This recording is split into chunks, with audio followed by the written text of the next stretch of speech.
إنما تصيبون العلم بصدقكم مع الله عز وجل.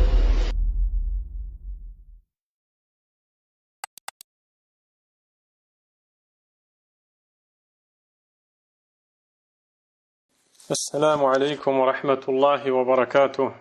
الحمد لله رب العالمين. اللهم صل وسلم وبارك على نبينا محمد وعلى آله وأصحابه أجمعين. وأشهد أن لا إله إلا الله وحده لا شريك له وأشهد أن محمدا عبده ورسوله صلى الله عليه وسلم. أما بعد.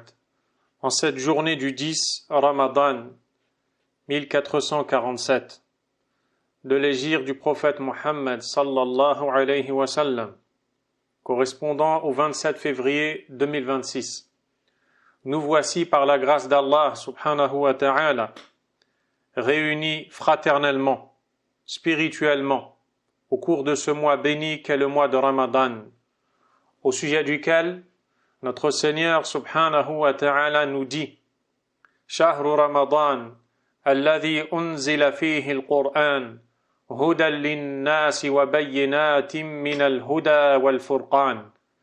Le mois de Ramadan est celui au cours duquel a été descendu le Coran, qui est une guidée pour les gens, preuve claire du chemin à suivre et discernement. Allah subhanahu wa ta'ala a choisi parmi les mois celui de Ramadan pour en faire la période de sa révélation. Cette révélation qui deviendra la guidée et la voie tracée par Allah subhanahu wa ta'ala afin que quiconque aspire à une vie bonne, pure, promise par Allah subhanahu wa ta'ala puisse y arriver. Ce Coran est la parole du noble Seigneur, du Tout-Puissant, celui qui nous créa à partir de rien, celui qui nous octroie et ne cesse de le faire, la subsistance de jour comme de nuit, celui qui, par sa grâce, nous a guidés à la voie de l'islam et qui nous a protégés de nombre d'épreuves et de calamités ayant atteint beaucoup parmi les gens, celui qui nous a favorisés et qui nous a préférés, choisis entre tous ses serviteurs qui peuplent cette terre sur laquelle nous vivons. Allah subhanahu wa ta'ala a donc fait de ce mois une bénédiction pour la communauté musulmane, au point où le prophète Mohammed sallallahu alayhi wa sallam recevait régulièrement, quotidiennement, au cours du mois de Ramadan, la visite de l'ange Jibril alayhi salam, venant à lui pour l'aider à réviser ce qu'il avait appris du livre d'Allah. Il venait le voir chaque jour, chaque nuit, et lors de l'année de sa mort, ou peu avant sa mort, sallallahu alayhi wa sallam, il est venu lui faire réviser le Coran à 2 reprises. Ainsi, le Coran a une importance bien particulière dans le cœur de tout croyant, et encore plus particulièrement au cours du mois de Ramadan. Pour cela, le croyant, la croyante, les musulmans doivent redoubler d'efforts dans leur attachement à ce livre béni, contenant tout le bien, décrivant tout le mal. Ce livre qui nous éduque, qui nous oriente et qui nous élève vers les plus hauts degrés, si bien sûr nous acceptons d'en suivre les enseignements. Ainsi, les savants de l'islam ont toujours fourni des efforts considérables, particulièrement au cours du mois de Ramadan, que ce soit à travers la lecture du Coran ou encore son explication, et même par la rédaction d'ouvrages bénéfiques dont l'utilité ne cesse de tirer profit aux musulmans jusqu'au jour où je vous parle. Et donc, j'ai choisi, par la grâce d'Allah subhanahu wa ta'ala, après réflexion, justement de méditer avec mes frères et sœurs qui m'écoutent, quelques passages, quelques versets du livre d'Allah subhanahu wa ta'ala.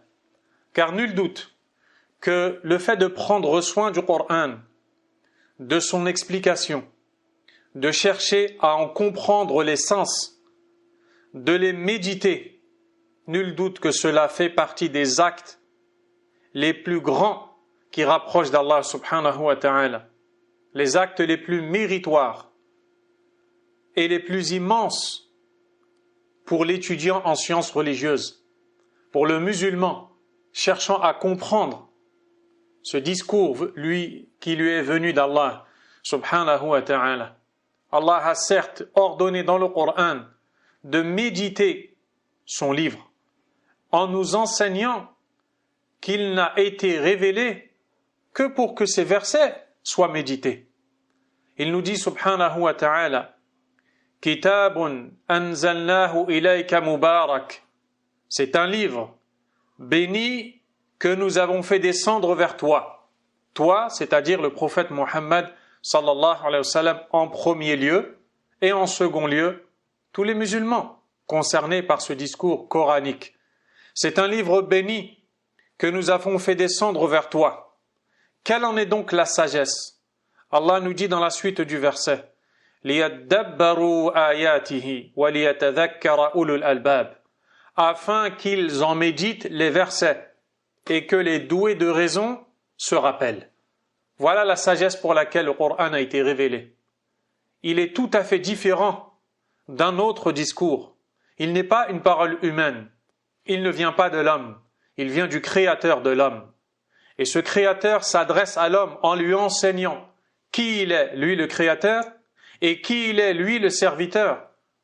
Et il lui enseigne comment est-ce qu'il doit nourrir cette relation qui le lie avec son Créateur, en lui donnant justement les règles religieuses, les ordres qu'il faut suivre et les interdits qu'il faut délaisser, afin que les doués de raison se rappellent, car effectivement, seuls les doués de raison savent tirer profit du rappel du livre d'Allah subhanahu wa ta'ala. Il nous dit également: Afala yatadabbaruna al-Qur'an, ne médite-t-il pas le Coran? Am ala qulubin aqfaluha, ou plutôt y a-t-il des cadenas sur leur cœur? Également, Allah Azza wa Jal nous dit: Afalam yadabbaru al-qawl, n'ont-ils pas médité la parole? La parole, c'est le Coran. Ce Coran qui guide vers ce qu'il y a de plus droit, de juste, de meilleur pour l'ensemble des mondes. Allah subhanahu wa ta'ala dit: Inna hadha al-Qur'an yahdi lillati hiya aqwam. Certes, ce Coran guide vers ce qu'il y a de plus droit. Ainsi, parmi les actions les plus méritoires, et plus particulièrement pendant le mois de Ramadan, le fait de s'efforcer de rechercher à comprendre les sens du livre d'Allah subhanahu wa ta'ala. Et ceci ne se fait pas depuis nos imaginations, nos avis, nos points de vue, mais plutôt depuis les explications qui nous ont été données par le Coran lui-même, dont certains versets viennent détailler d'autres, mais aussi par le prophète Mohammed sallallahu alayhi wa sallam, et encore par les compagnons du prophète radiyallahu anhum, et ainsi de suite.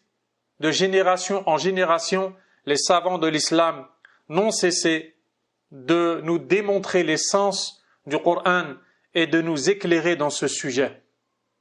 Ainsi, je me baserai, incha'Allah ta'ala, sur un écrit de l'éminent savant Abdurrahman ibn Nasir ibn Sa'di, rahimahullah ta'ala, qui est le grand professeur du grand savant et illustre cheikh Mohammed ibn Salih ibn Uthaymin, qu'Allah leur fasse miséricorde.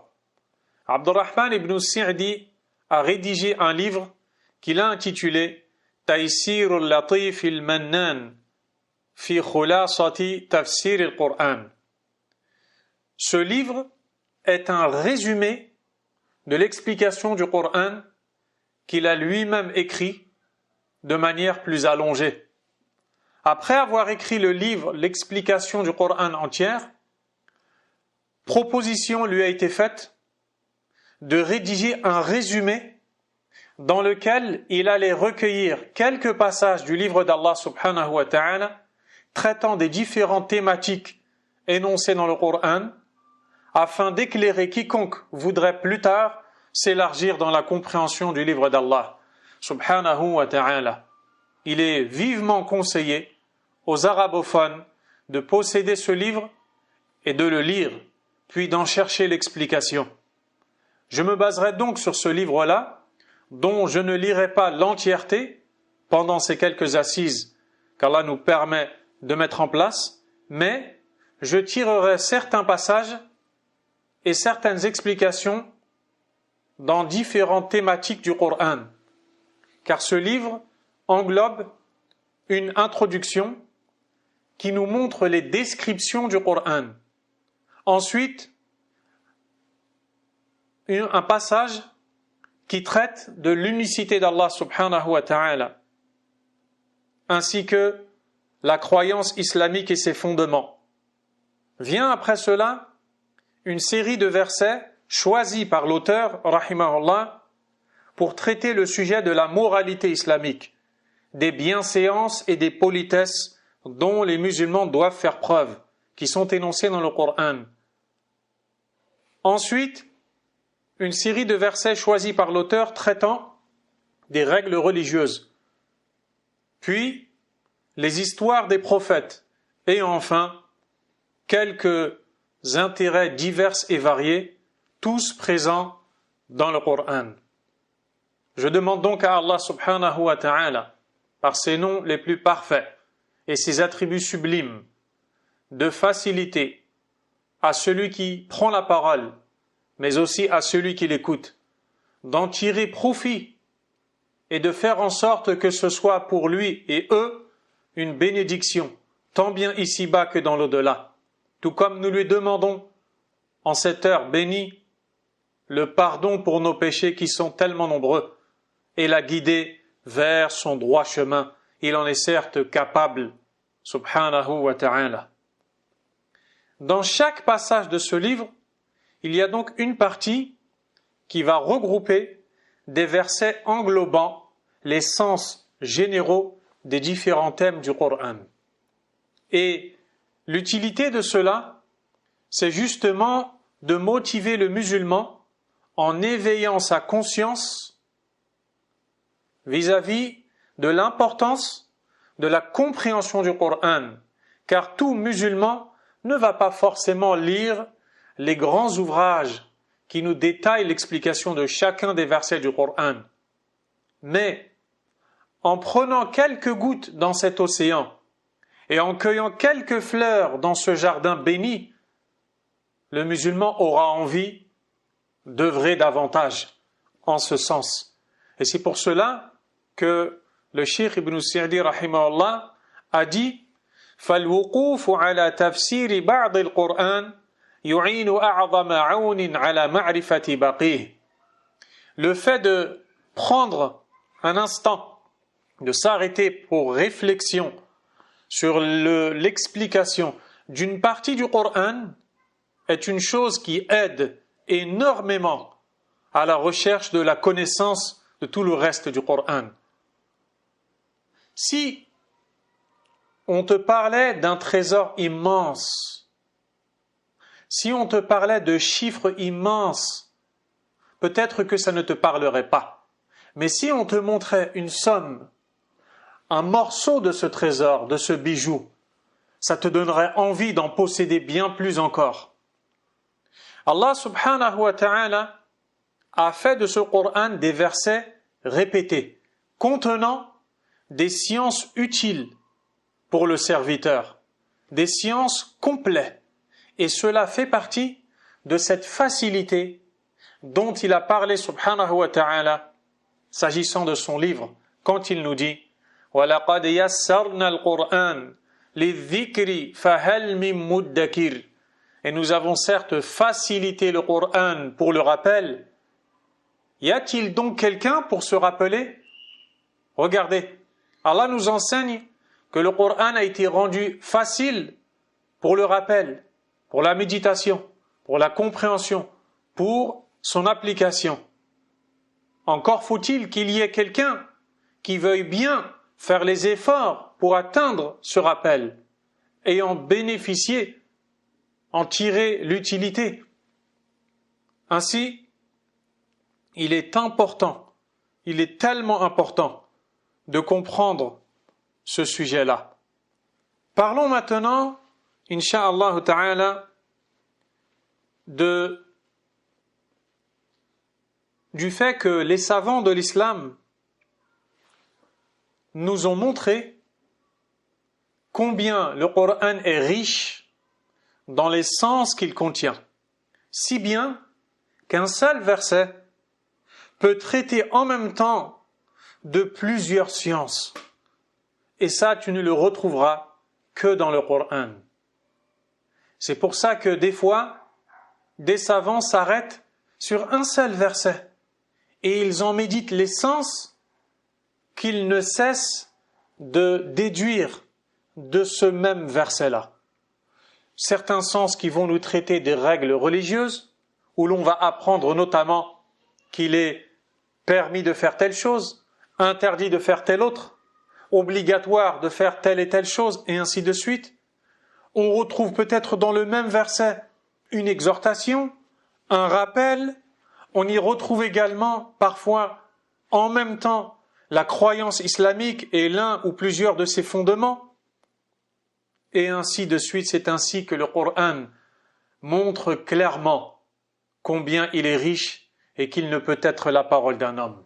C'est le miracle révélé par Allah subhanahu wa ta'ala à son prophète Muhammad sallallahu alayhi wa sallam et par lequel nous nous sommes vus combler, nous autres les musulmans. Oh Allah, à toi toutes les louanges pour cela. Subhanaka wa ta'alayt. Tabaraka wa taqaddasat asma'uk. Subhanahu wa ta'ala. Fahuwa rabbuna wa rabbul alamin. C'est notre Seigneur et le Seigneur des mondes. Allah subhanahu wa ta'ala nous dit Inna hadha al-Qur'ana yahdi lillati hiya aqwam. Certes, ce Coran guide vers ce qu'il y a de plus droit, de plus juste, et ceci dans tous les domaines de la vie.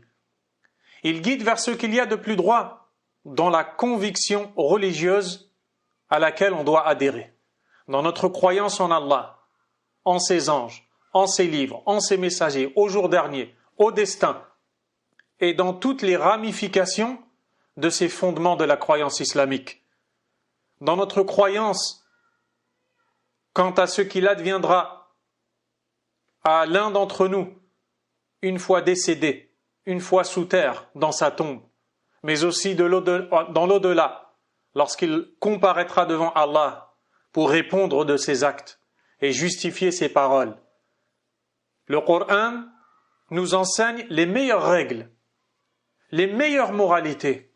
Il nous conte les meilleurs récits et nous explique les meilleures des histoires qui ont les morales et les leçons les plus riches.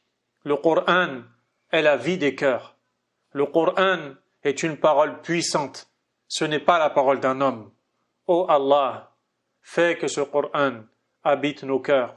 Ô Allah, fais que ce Coran purifie nos âmes. Ô Allah, fais que ce Coran nourrisse notre lien qui nous rapproche de toi. Tu en es certes capable. Subhanaka wa ta'alayt. Allah subhanahu wa ta'ala a dit Allahu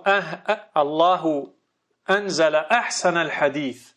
Allah a fait descendre le meilleur des propos.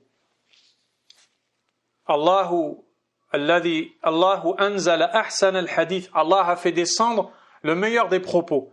Kitaban mutashabihan mathani. Un livre dont les versets répétés se ressemblent.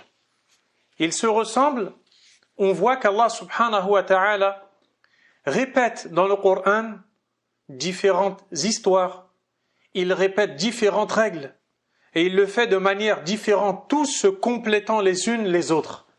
Et cela te montre le caractère miraculeux du Coran.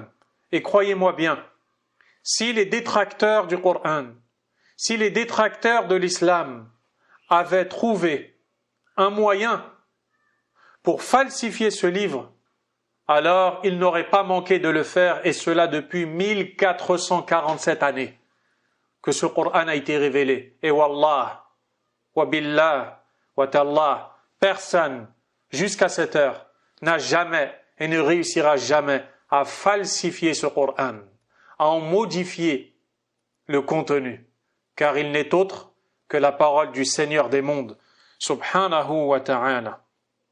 Voyons maintenant les différents descriptifs du Coran, les différentes qualités par lesquelles Allah subhanahu wa ta'ala a décrit ce Coran. Et l'imam Ibn Sa'di, rahimahullah, dans cet ouvrage, le résumé de l'explication du Coran, a en introduction cité justement les différentes ou certaines des différentes caractéristiques globales, générales du livre d'Allah subhanahu wa ta'ala. Je ne vais pas m'atteler à lire en arabe puis traduire en français, faute de temps, mais je résumerai le contenu du propos du cheikh afin que l'auditeur puisse en tirer profit au maximum.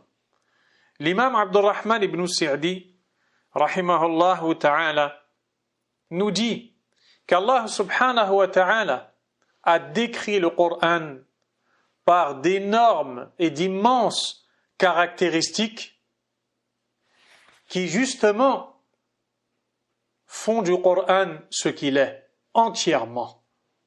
Et cela nous prouve que le Coran est la base et le fondement de toutes les sciences utiles qui guident les gens et qui les orientent vers le bien, tant bien ici-bas que dans l'au-delà. Le Coran est la base de toutes les sciences. On y retrouve la base du savoir. Quelqu'un sans le Coran est quelqu'un qui est ignorant. Quand bien même il aurait acquis les sciences profanes, il aurait d'énormes défaillances sans bien sûr qu'il ne s'en rende compte.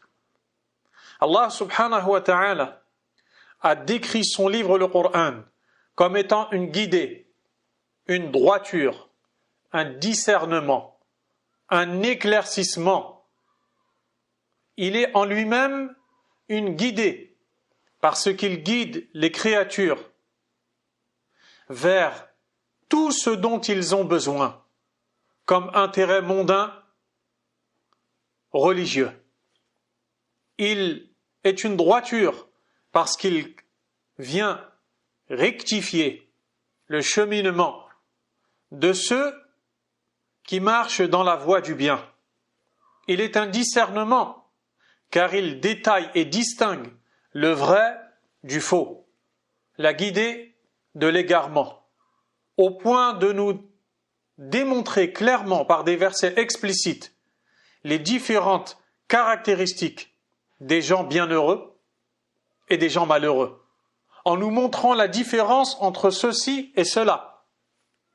Il nous montre aussi les fondements et les ramifications à suivre à travers des preuves tant bien rationnelles que religieuses et relatives au texte. Allah subhanahu wa ta'ala a donné à ce noble Coran toutes ces différentes qualités et ces différents descriptifs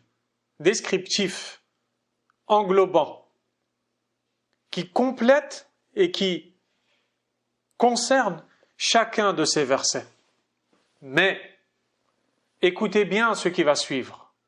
Je répète, mais toutes ces utilités du livre d'Allah subhanahu wa ta'ala, tout le monde ne les perçoit pas. Tout le monde ne les comprend pas.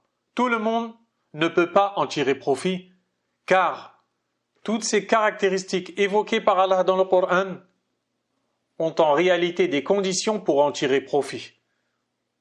On en parlera Inch'Allah tabaraka wa ta'ala.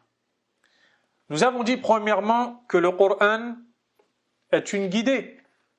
En effet, Allah subhanahu wa ta'ala nous dit شهر رمضان الذي أنزل فيه القرآن هدى للناس. Le mois du Ramadan est celui au cours duquel est descendu le Coran en guidée pour les gens. Allah nous montre clairement que le Coran est la voie de la guidée, la source de la guidée. Quiconque voudrait se voir bien guidé devrait alors se tourner vers le Coran, au sujet duquel Allah Azza wa Jal a dit Yahdi ila rushd.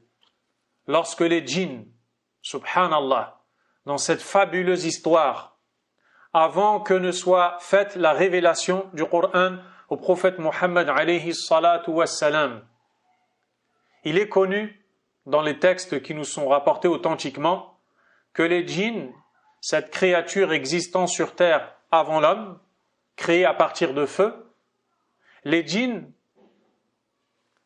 montaient aux cieux, montaient les uns sur les autres, ils s'escaladaient pour arriver jusqu'à la plus haute assemblée des anges qui discutaient entre eux, et c'est une chose qui ne cesse de se produire d'ailleurs, qui discutaient entre eux de ce qu'il adviendrait de telle ou telle chose, de telle ou telle personne. Et les djinns un jour ont voulu monter pour espionner la discussion des anges qui parlaient entre eux de ce qui allait se passer après avoir pris les informations d'Allah lui-même, subhanahu wa ta'ala. Mais subhanallah, lorsque le Coran a été révélé, il s'est passé quelque chose. Les djinns n'arrivaient plus à monter au ciel.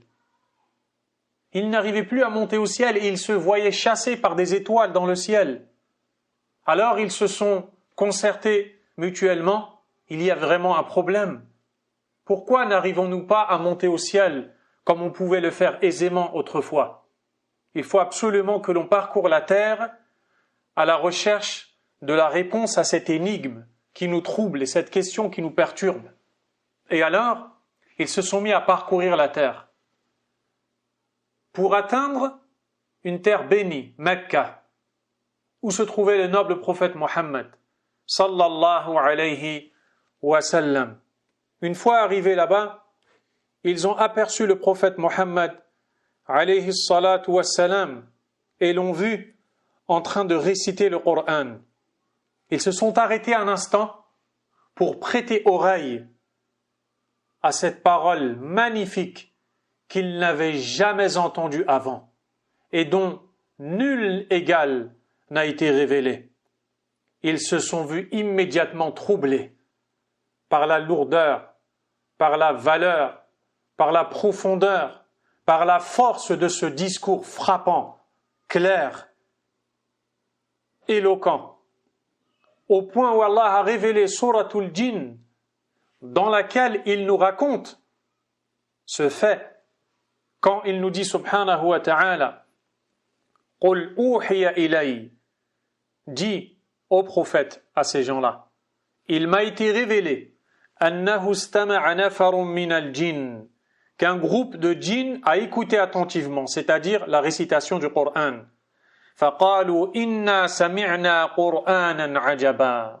Ils ont alors dit, nous venons d'écouter attentivement un Coran étonnant. يَهْدِي إِلَى الرُّشْدِ, qui guide vers la droiture. فَآمَنَّا بِهِ, et nous y avons cru aussitôt. وَلَن نُشْرِكَ بِرَبِّنَا أَحَدًا, et nous n'associerons rien à notre Seigneur. Et c'est ainsi que les djinns ont compris que la raison pour laquelle ils ne pouvaient plus s'élever ou monter les uns sur les autres pour atteindre les hauts cieux afin d'espionner les anges, c'est parce qu'Allah Azza wa Jal a protégé les cieux, car il y avait la révélation du Coran, afin que la révélation du Coran ne soit pas mélangée à ce que les djinns allaient rapporter. Allahu Akbar. Les djinns eux-mêmes ont reconnu la droiture du Coran. et qu'il est un livre qui guide vers les gens aussitôt après en avoir écouté quelques versets. Nous autres, ne cessons d'entendre ce livre sans le comprendre, sans en tirer profit, sans voir nos cœurs revivre. Il y a vraiment là un problème. Nous en parlerons, incha'Allah ta'ala, et nous y rechercherons la solution en demandant l'aide d'Allah, car lui seul peut aider, lui seul peut guider, lui seul peut faciliter, subhanahu wa ta'ala. Allah subhanahu wa ta'ala a aussi décrit son livre comme étant un livre explicite, lorsqu'il nous dit par exemple « Wal kitabil mubin » par le livre explicite. Il jure par son livre. Il jure par son livre. Et lorsqu'il jure par quelque chose, cela nous montre l'importance de celle-ci. Son livre est un livre décrit comme étant explicite. Il détaille tout ce dont a besoin l'un d'entre nous, subhanahu wa ta'ala. Tout cela nous montre qu'il est un bien immense pour l'ensemble des serviteurs, pour l'ensemble des gens parmi ceux qui voudraient atteindre cette guidée. Et les guidées contenues dans le Coran sont en réalité une affaire étonnante, sont une affaire tellement étonnante. Il contient des versets détaillés qui nous décrivent les gens bienheureux, la voie qu'ils ont suivie pour le devenir et ce qu'il adviendra d'eux le jour dernier. Il nous décrit avec détail les gens malheureux, là où les voies qu'ils ont suivies pour le devenir et ce qu'il adviendra d'eux. Subhanallah, Allah n'a rien laissé dans le Coran. Mais cette guidée dont il a parlé dans son livre ne peut être profitable que si les conditions sont remplies. Et c'est ça qui est tellement important. Car souvent vous allez entendre le Coran est puissant, le Coran a des sens qui sont riches, nobles. Mais lorsque vous le lisez, peut-être que vous ne vous apercevez pas de cela. Où est donc le problème? Écoutez bien, soyez attentifs, ouvrez vos cœurs et prêtez l'oreille.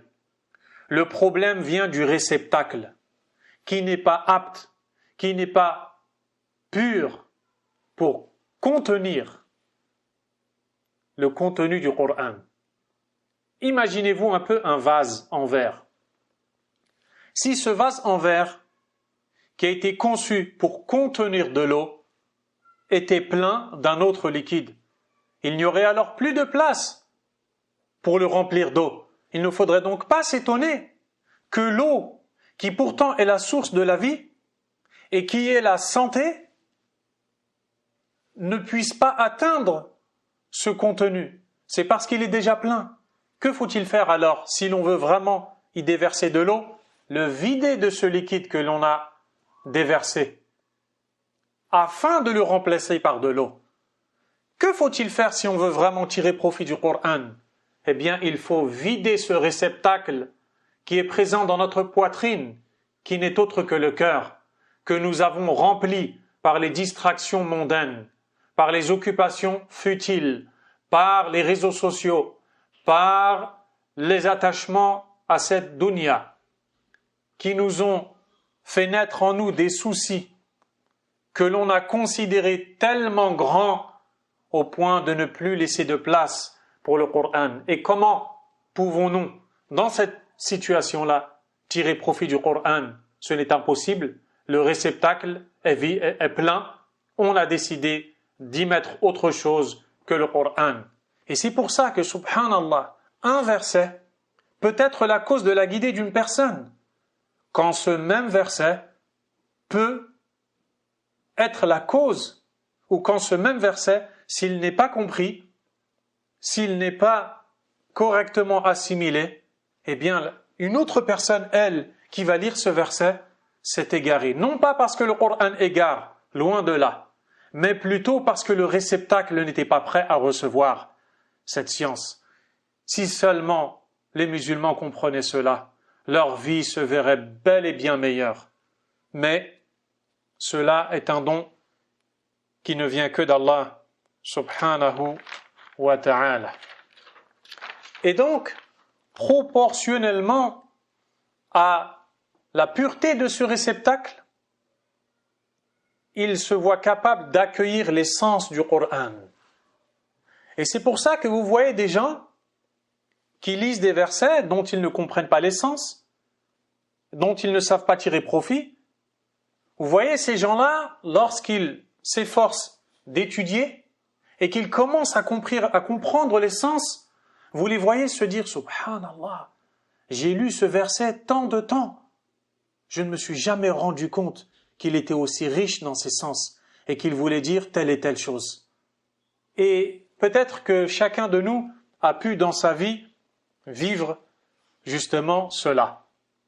Donc Allah subhanahu wa ta'ala a conditionné l'utilité de la guider ou déguider contenue dans le Coran, dans certains ou dans même tous les versets, par des conditions. Par exemple, nous retrouvons tantôt qu'Allah subhanahu wa ta'ala nous dit « Hudan lil muttaqin » il est une guidée pour les pieux. Vous voyez dans le verset général qu'on a cité, Allah a dit que le Coran a été révélé au cours du mois de Ramadan et qu'il est une guidée pour les gens, n'est-ce pas? Si l'on étudie les autres versets, nous allons voir qu'Allah Azza wa Jal va dire qu'il est une guidée pour les croyants, une guidée pour les gens pieux, une guidée pour un peuple qui raisonne, une guidée pour des gens qui méditent, une guidée pour des gens qui recherchent la vérité. Donc vous voyez, si on ne recherche pas la vérité, si on ne remplit pas les conditions du croyant, du pieux, de ceux qui veulent raisonner, méditer, alors on ne pourra pas tirer profit des différentes guidées citées dans le Coran. Allah subhanahu wa ta'ala nous montre donc clairement que tirer profit des guidées du Coran est conditionné. Justement, il est conditionné par le fait que le réceptacle de ce Coran, qui doit être le cœur, soit pur, soit prêt, recherche cette vérité et s'efforce d'être un croyant, d'être un pieux, d'être quelqu'un qui raisonne. Voilà pourquoi des fois, certains écoutent certains versets dans Salat al-Tarawih par exemple, les prières de nuit du Ramadan. Et tu vois des gens qui écoutent deux mots, un passage du Coran fondre en larmes. Puis tu vois d'autres gens qui peut-être ne sont pas affectés par ce verset. Il est possible que la raison qui pousse à cela, c'est le fait que celui qui a médité le Coran, il s'est mis en croyant, en pieux, en quelqu'un qui recherche la vérité. Et quand tu fais cela, alors Allah t'ouvre la porte. Parce qu'Allah donne à celui qui lui demande. Mais si tu ne demandes pas, alors tu ne reçois pas. Tu dois donc faire en sorte que ton réceptacle veuille recevoir cette science-là. Mais si ton mode de vie que tu as choisi, sans que tu n'y sois contraint, te pousse à l'insouciance, alors nul étonnement. Si la routine que tu choisis d'avoir et qui anime ton quotidien, tes journées, t'empêche de lire et de comprendre le Coran, pourquoi s'étonner? C'est une suite logique. C'est à nous de fournir les efforts et de prouver à Allah qui nous sommes et ce que nous voulons être chez lui, auprès de lui, c'est-à-dire un croyant aimé de son Seigneur, subhanahu wa ta'ala. Il faut donc absolument un réceptacle qui soit prêt pour deux choses: accepter et œuvrer. Accepter, c'est-à-dire un réceptacle, un cœur qui veut et qui a l'envie de méditer le Coran. C'est pour ça que celui qui n'a pas l'envie de méditer n'en tirera jamais profit. C'est un trésor. Et un trésor, ça coûte cher, ça se paye. Et donc, il faut vouloir méditer. Mais si tu n'apprends pas, comment vas-tu méditer? Donc ça, c'est la première chose, que le réceptacle accepte de vouloir méditer. Deuxièmement, que le réceptacle œuvre, le cœur œuvre. Donc une fois que le cœur a envie, alors il faut œuvrer en ce sens. Comment? Notamment par l'apprentissage de la science religieuse, la lecture du livre d'Allah, avec réflexion, avec méditation, le fait de rechercher à en comprendre les sens, en se cultivant, en s'informant, en lisant les contenus des livres connus qui expliquent le Coran. Il faut absolument être doué de raison, savoir méditer et réfléchir. Et ce qui contredit justement la première de ces deux choses-là, qui sont l'acceptation et le fait d'œuvrer, premièrement, c'est al-mu'rid. Al-mu'rid, c'est celui qui se détourne. Il se détourne. Il ne médite pas les sens du Coran. Il n'en tire pas profit. Celui-là est en danger. Et j'aimerais, aux musulmans, aux musulmanes, t'inviter à te poser la question suivante. Qu'en est-il de ta situation vis-à-vis de ce noble livre? Qu'en est-il de ton état, de ton envie ou non d'en comprendre les sens? Lorsque quelqu'un de haut placé s'adresse à toi et dont tu ne comprendrais pas les propos, tu t'enverrais frustré, déstabilisé, car je n'ai pas réussi à comprendre telle ou telle personne, c'est tellement dommage. Mais est-ce que tu te dis cela concernant la parole d'Allah, subhanahu wa ta'ala, qui est posée chez toi, sur ton étagère, disponible, et pourtant, est-ce que tu le lis? Tu décides plutôt de passer des heures et des heures et des heures, et je pèse mes mots, dans les réseaux sociaux, à, comme on dit dans le terme, à scroller, à regarder ce qui se passe dans le monde, comme souillure, comme péché, et j'en passe. Et le Coran est là, nous ne le lisons pas, nous ne le méditons pas, nous ne cherchons pas à le comprendre, puis on se plaint des peines, des tristesses, des calamités qui habitent nos vies, nos cœurs. Vraiment, le choix que nous avons décidé de faire sans que l'on ne soit contraint est tellement mauvais. Ô combien est grande la perte de la personne qui ne se réveille pas et qui ne revient pas à la base, ce pourquoi il ou elle a été créé par Allah subhanahu wa ta'ala, l'adoration. Et donc celui qui se détourne ne peut pas tirer profit du livre d'Allah. Allah subhanahu wa ta'ala a dit dans le Coran قَدْ كَانَتْ آيَاتِي تُتْلَى عَلَيْكُمْ فَكُنْتُمْ عَلَى أَعْقَابِكُمْ تَنْكِصُونَ مُسْتَكْبِرِينَ بِهِ سَامِرًا تَهْجُرُونَ أَفَلَمْ يَدَّبَّرُوا الْقَوْلَ. Dans le sens rapproché du verset, il nous parle subhanahu wa ta'ala en s'adressant à ceux qui se sont détournés, en leur disant que ces versets leur ont été révélés. Mais c'est eux qui ont décidé de s'en détourner. Et c'est eux qui l'ont délaissé. Puis Allah Azza wa Jalla leur dit « Afalam yaddabbaru al-qawl » N'ont-ils pas médité la parole? N'ont-ils pas réfléchi sur le propos? Car s'ils avaient réfléchi, ils ne s'en seraient jamais et jamais détournés. Donc ça, c'est la première chose, c'est que le réceptacle, le cœur, veuille réfléchir sur le Coran. La deuxième chose, celui qui n'en tirera pas profit, c'est celui qui ne cherche pas la vérité. Man laysa lahu qasdul haqq. Celui qui n'a pas pour objectif d'atteindre la vérité.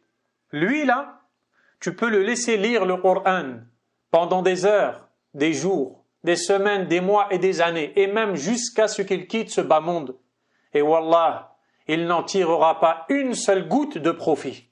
Et ça, tu le vois très bien, avec ces nombreux détracteurs du Coran, qui notamment apparaissent dans certaines émissions où ils sont invités à s'exprimer sur le Coran, dans les réseaux sociaux, sur Internet et encore, où ils vont justement proférer des paroles à l'encontre du Coran, pris par la joie à l'idée de penser qu'ils ont réussi à trouver des contradictions dans le Coran, pauvres d'eux, pauvres qu'ils sont. Wallah, pauvre de toi, si tu crois avoir trouvé dans la parole du Créateur, subhanahu wa ta'ala, des contradictions. Et tu vois bien ainsi, clairement, que celui qui recherche à lire le Coran avec la mentalité du détracteur, wallahi, il n'en tirera jamais profit. Allah tabaraka wa ta'ala a dit yudillu bihi kathira wa yahdi bihi kathira wa ma yudillu bihi illa al-fasiqin. Il égare par celui-là beaucoup et il guide par celui-là beaucoup. Subhanallah, la même parole contenue dans le Coran peut guider ou peut égarer. Mais regardez ce qu'Allah dit wa ma yudillu bihi illa al-fasiqin. Et il n'égare par cela que les pervers. Alladhina yanquduna ahdallah. Alladhina, ceux qui, il n'égare par cela, que les pervers. Donc vous voyez qu'Allah subhanahu wa ta'ala est parfaitement juste dans sa guidée et dans le fait d'égarer, subhanahu wa ta'ala. Et pour cela, toute la louange lui revient de droit, subhanahu wa ta'ala, walhamdulillahi, hamdan kathiran, tayyiban mubarakan fih. Alladhina yanquduna ahda Allah min ba'di mithaqih. Ceux qui rompent le lien ou le pacte avec Allah. C'est eux qui sont égarés.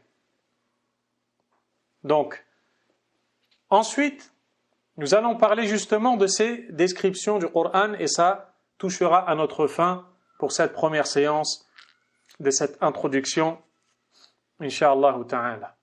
Mais j'aimerais attirer tout d'abord ma propre attention et j'espère d'Allah que ces propos soient un rappel profitable envers ma personne, avant tout, et en second lieu, ceux qui m'écoutent. Tout ce dont nous parlons ne peut être atteint que par la grâce et la guidée d'Allah. Si Allah ne te guide pas, ton intelligence, tes moyens, le fait que tu sois doué, tout cela ne te sera d'aucune utilité. Demande donc l'aide d'Allah. Demande-lui de rattacher ton cœur au Coran et à sa compréhension. Allah a décrit ce Coran comme étant une rahma, une miséricorde, une lumière, nour, une guérison, shifa, comme étant muhkam, maîtrisé, précis. Parlons maintenant du caractère rahma, de la miséricorde du Coran. N'est-ce pas qu'Allah Azza wa Jalla a dit وَنُنَزِّلُ مِنَ الْقُرْآنِ مَا هُوَ شِفَاءٌ وَرَحْمَةٌ لِلْمُؤْمِنِينَ. Et nous faisons descendre du Coran ce qui est une guérison et miséricorde pour les croyants. Le Coran est une miséricorde pour les croyants. Il est donc une miséricorde pas pour n'importe qui, mais plutôt pour les croyants. Et cette miséricorde, c'est le bien mondain dans ce bas monde, dans cette vie-là, dans ta religion et dans l'au-delà, qui découle de la guidée que tu tires du Coran. Quand tu lis le Coran, quand tu le comprends, tu en tires des conclusions, tu en tires des guidées qui te corrigent dans ton cheminement, qui t'orientent dans ta vie. Tu reçois des bénédictions d'Allah, subhanahu wa ta'ala. Tout cela, c'est le côté miséricordieux du livre d'Allah, subhanahu wa ta'ala, nullement étonnant, car il émane de celui qui est par excellence miséricordieux, Allah subhanahu wa ta'ala. Tout le bien que tu tires du Coran fait partie de sa rahma. Le Coran est un nour, c'est une lumière. Allah subhanahu wa ta'ala a dit à son prophète, sallallahu alayhi wa sallam, وَلَكِنْ جَعَلْنَاهُ نُورًا نَهْدِي بِهِ مَنْ نَشَاءُ مِنْ عِبَادِنَا mais nous en avons fait une lumière par laquelle nous guidons qui nous voulons de nos serviteurs. Par cette lumière-là, révélée par Allah subhanahu wa ta'ala, Allah nous a fait sortir des ténèbres. Il nous a fait sortir des ténèbres vers la lumière, du mal vers le bien, du faux vers le vrai, de la mécréance vers la croyance, de l'ignorance vers la connaissance. Ce Coran est une lumière. Encore faut-il que tu veuilles allumer cette lumière. Lorsque tu te trouves dans une pièce sombre, si tu veux la voir illuminée, tu dois appuyer sur l'interrupteur pour allumer la lumière. Eh bien, dans ton cœur, tu dois allumer cette lumière et rechercher à en tirer profit. Allah fait sortir les croyants des ténèbres vers la lumière par le Coran. Ce Coran a été décrit par Allah comme étant une guérison. Il nous dit subhanahu wa ta'ala wa shifa'un lima fi sudur, et il est une guérison du contenu des poitrines. Par cette guérison-là, Allah guérit les cœurs de toutes ces maladies. Et beaucoup de gens ont restreint la notion de la guérison par le Coran à la ruqya, qui consiste à réciter du Coran sur la personne malade. Ça fait partie des façons de se soigner par le Coran, mais il n'y a pas que cela. Certains salafs disaient « Inna hadha al-Qur'an dhakara da'akum wa dawa'akum » Certes, ce Coran a mentionné vos maladies et vos remèdes. Si tu veux te soigner par le Coran, si tu veux guérir ton cœur, ta vie, ton âme par le Coran, alors il faut que tu puisses en tirer les enseignements. Il faut que tu les comprennes et que tu les mettes en application dans ta vie. Et tu verras que tu guériras. Combien de gens ont guéri? Je ne parle pas ici d'une maladie physique, mais je parle d'une maladie spirituelle, la maladie de l'âme. Combien de gens sont complètement déprimés, sont remplis de stress?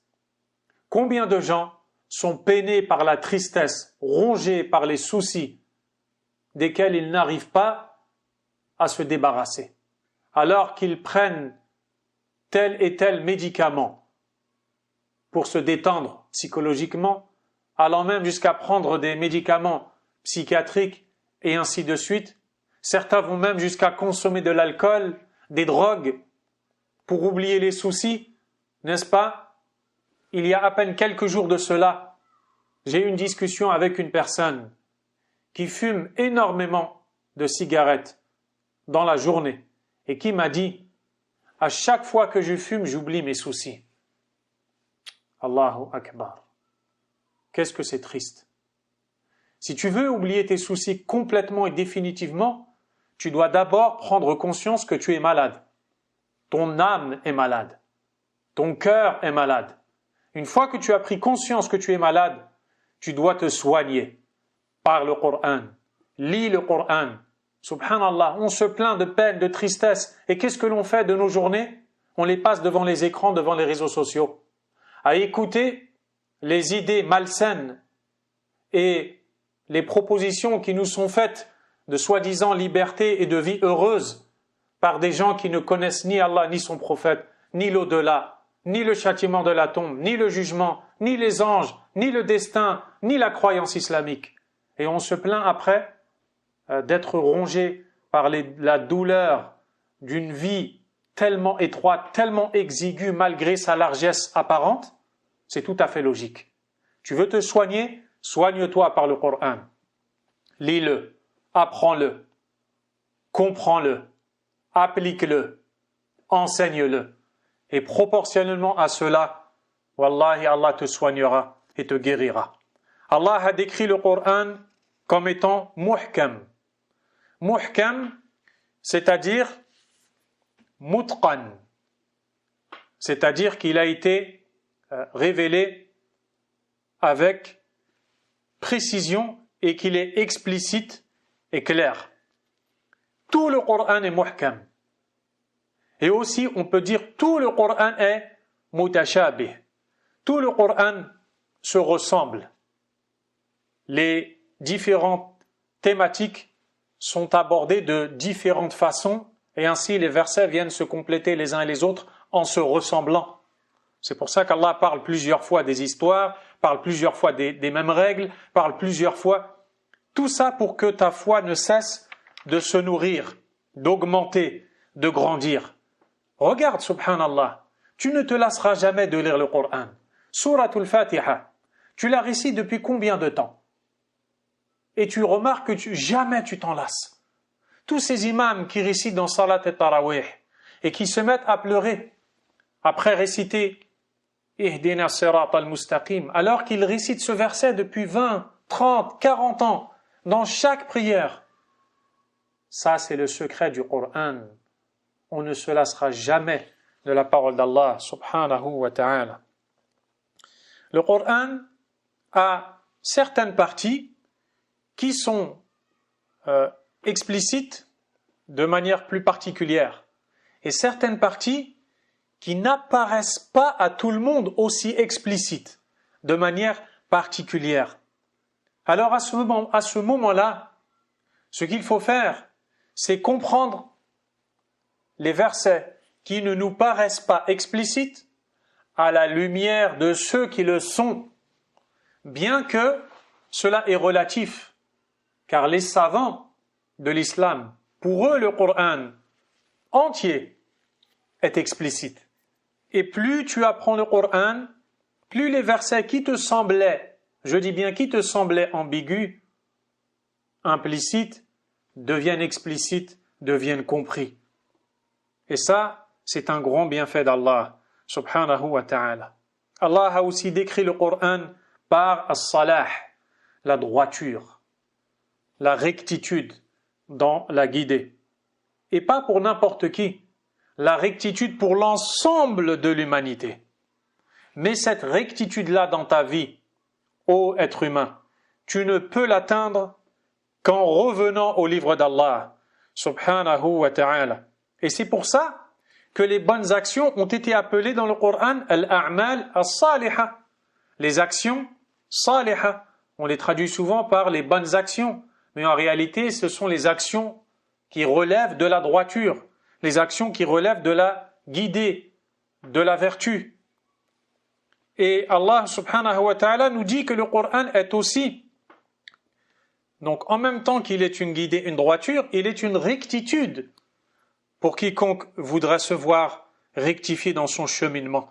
Et c'est pour ça que le prophète alayhi salatu wassalam invoquait Allah et disait « Aslih li dini » Oh Allah, réforme, rectifie ma religion. Alladhi huwa ismatu amri. Réforme ma religion, réforme ma vie mondaine et réforme mon retour vers toi dans l'au-delà. Le Coran est une réforme dans toutes choses, dans la croyance à avoir, dans les moralités et les caractères, dans les adorations, dans les règles à respecter, le licite et l'illicite. Tous ces descriptifs dont nous venons de parler et d'autres encore ne cessent d'être répétés plusieurs fois de différentes manières dans le Coran. Et l'objectif à travers cela, c'est bel et bien que tu renouvelles ta foi dans le cœur autant de fois que tu renouvelleras ta lecture du Coran. Celui qui abandonne le Coran abandonne la foi. Celui qui s'attache au Coran s'attache à la foi. Allah subhanahu wa ta'ala a dit فَأَمَّا الَّذِينَ آمَنُوا فَزَادَتْهُمْ إِيمَانًا وَهُمْ يَسْتَبْشِرُونَ. Quant à ceux qui ont eu la foi, ces versets révélés augmentent leur foi et tu les vois réjouis. Il dit aussi وَإِذَا تُلِيَتْ عَلَيْهِمْ آيَاتُهُ زَادَتْهُمْ إِيمَانًا وَعَلَى رَبِّهِمْ يَتَوَكَّلُونَ. Et quand ces versets leur sont récités, leur foi augmente et en leur Seigneur, ils placent toute leur confiance. Et ça, tu ne peux l'atteindre que avec la lecture, avec la réflexion et la méditation du livre d'Allah subhanahu wa ta'ala. Et le fait de s'arrêter sur quelques versets comme nous allons le faire, incha'Allah, nous servira, je l'espère, de motivation afin de redoubler d'efforts dans l'apprentissage, dans le fait de rechercher la compréhension du livre d'Allah subhanahu wa ta'ala. Ainsi s'achèvent mes mots pour cette séance qui est une introduction à notre sujet, en espérant d'Allah subhanahu wa ta'ala qu'elle nous aidera à suivre et à ce qui va suivre. Je vous donne rendez-vous, Inch'Allah ta'ala, demain le 11 Ramadan 1447, de l'hégire du prophète Mohammed sallallahu alayhi wa sallam, à 13h40. Inch'Allah ta'ala, pour le premier chapitre de notre étude. Barakallahu fikum, wallahu a'lam, wa sallallahu wa sallam, wa baraka ala nabiyyina Muhammadin, wa ala alihi wa ashabihi ajma'in. سبحانك اللهم وبحمدك أشهد أن لا إله إلا أنت أستغفرك وأتوب إليك. إنما تصيبون العلم بصدقكم مع الله عز وجل.